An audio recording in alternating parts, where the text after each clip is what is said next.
बुद्ध के अनमोल वाणी।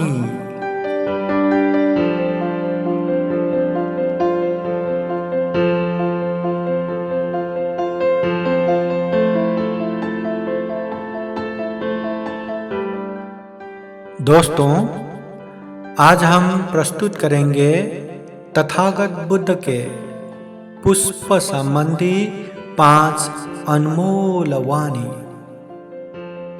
महाकारुणिक तथागत बुद्ध ने बहुजन हित और सुख के लिए जो सार उपदेश दिए हैं, वो सार उपदेश त्रिपिटक के सुत्त पिटक अंतर्गत खुद्दक निकाय के एक महत्वपूर्ण ग्रंथ धम्मपद में संग्रहित किया हुआ है।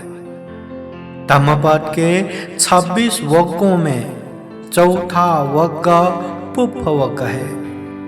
पुप्फ वर्ग के पहले 5 गाथाएं आज के धम्म चर्चा में प्रस्तुत कर रहे हैं। आइए प्रस्तुत करते हैं तथागत बुद्ध के फूल विषयक 5 अनमोल वाणी।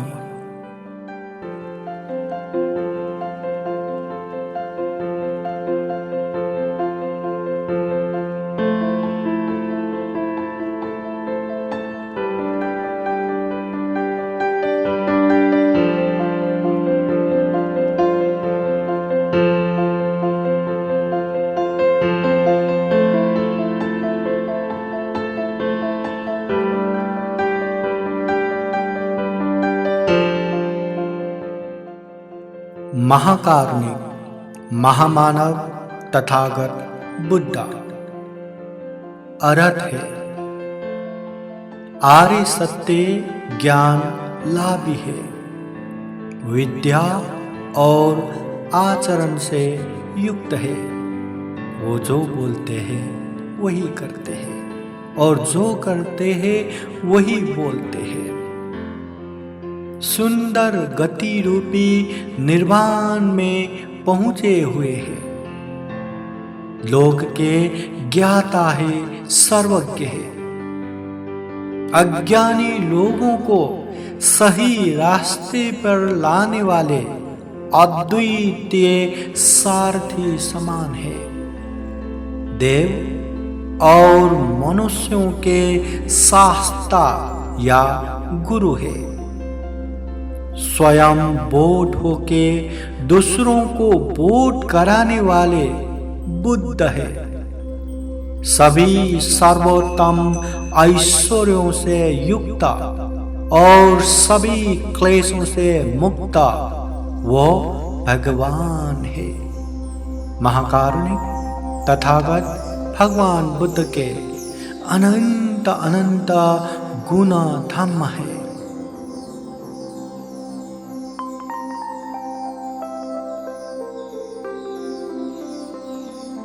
आइए उन महाकारुणिक महामानव तथागत बुद्ध के उपयोगी, लाभदायी और जीवन के हर समय में अति आवश्यक अनमोल शिक्षा, अनमोल उपदेश सुनते हैं।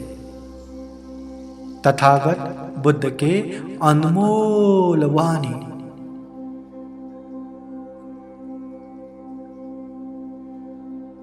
महाकारुणिक तथागत बुद्ध ने श्रावस्ती नगर के जेतवन बुद्ध विहार में रहते समय 500 भिक्षुओं के कारण पाली गाथा द्वारा उपदेश देते हैं।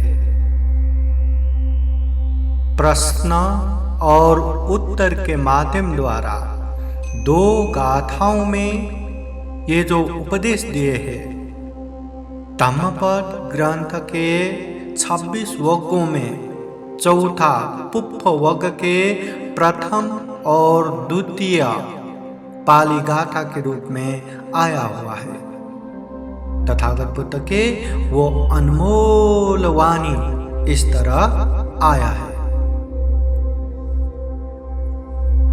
कोई मंग पथविं विचेसति यमलोकाञ्चैमं सदेवकं को धम्मपदं सुदेशितं कुशलोपुप्पमिवोपचेषति।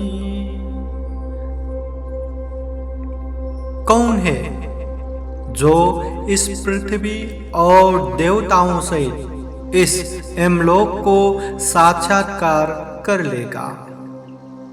कौन कुशल व्यक्ति भली प्रकार उपदिष्ट धम्म के पदों का पुष्प की भांति साक्षात्कार कर पाएगा? साधु साधु साधु।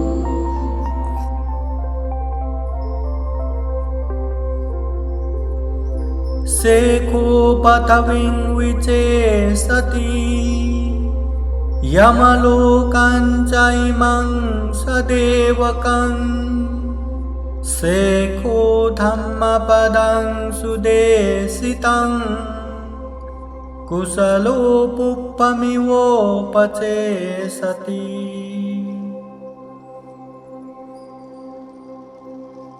सैच्य जो निर्वाण की खोज में लगा हुआ व्यक्ति ही पृथ्वी और देवताओं सहित इस यमलोक पर विजय पाएगा। कुशल सैच्य ही भली प्रकार उपदिष्ट धम्म के पदों का पुष्प की भांति चयन करेगा। साधु साधु साधु।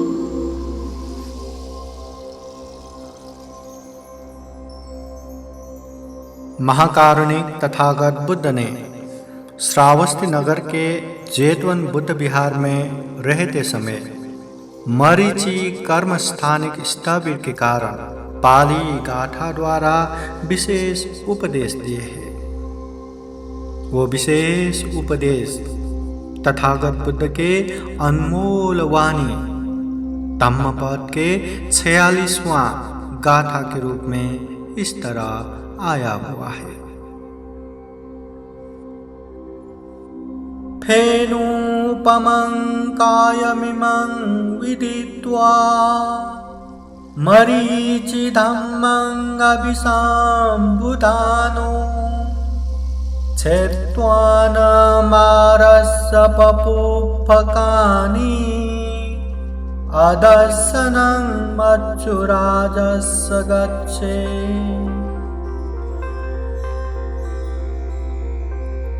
इस शरीर को फेन या झाग के समान तथा मृग मरीचिका के समान निस्सार जानकर मार के फंदों को काट कर मृत्युराज की दृष्टि से ओझल हो जाए। साधु साधु साधु।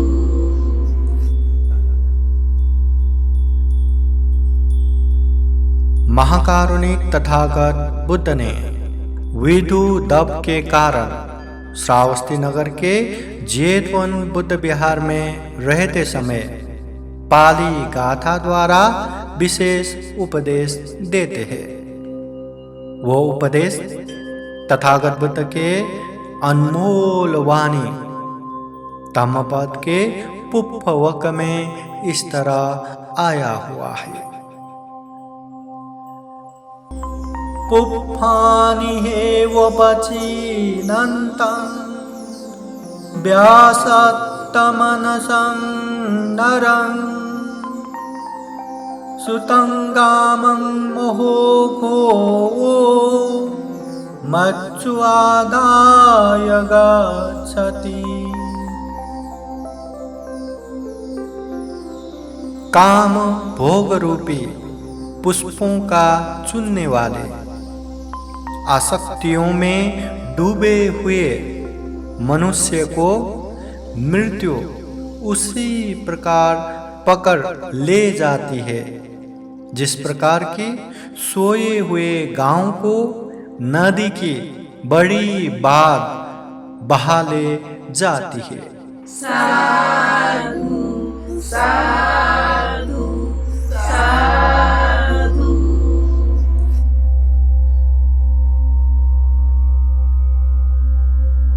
तथागत बुद्ध ने श्रावस्ती नगर के जेतवन बुद्ध विहार में पति पूजिका एक उपासिका के कारण काम भोगों में कभी भी तृप्त नहीं होता, उसमें अतृप्त रहते हुए ही मृत्यु अपने वश में ले लेगा, इस तरह का उपदेश दिया हुआ है।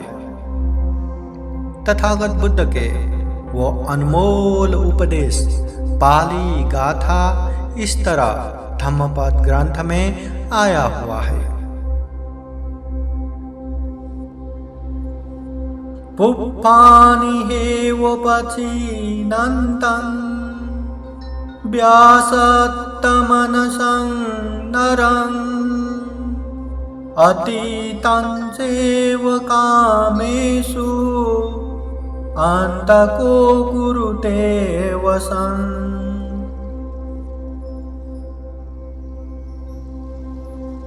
काम भोग रूपी पुष्पों को चुनने वाले आसक्तियों में डूबे हुए मनुष्य को काम भोगों में अतृप्त हुए ही मृत्यु अपने वश में कर लेती है।